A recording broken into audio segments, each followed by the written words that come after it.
How can a construction contractor who's doing 10 million in revenue only take home $150,000? Well, it's more common than you think, and I see it all the time. And this is exactly what happened to my client, Charlie, who's a commercial flooring contractor in Maryland.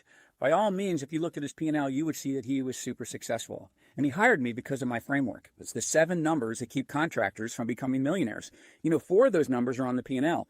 That one report that most contractors look at. They're good at getting the jobs, completing the jobs, hopefully getting paid for the jobs, and growing revenue. But the other 3 numbers are on the balance sheet, and that's what Charlie needed help. So it just really depends. Some contractors it's the P&L, some it's the balance sheet, some it's both. But for Charlie, here's what he said. He goes, Patrick, I've been growing this company for over 10 years, and I've been putting all of the profits back into the company, which is true, probably 80%, and just keeping a little bit left over for himself. And he said, that's just getting old. And I was like, this is common, Charlie. This happens to companies, whether they're at 3 million growing to 5 or 5 to 10 or 10 to 20 or 20 to 40 and 50 and above.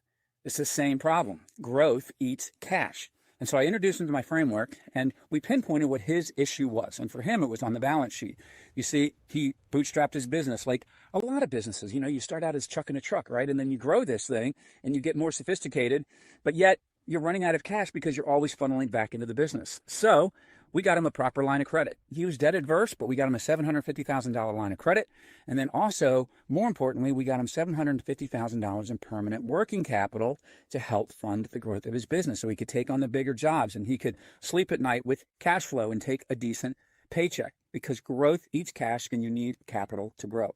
So I'm going to be teaching about my framework, the 7 numbers, and I want you to go ahead and click the link for the webinar.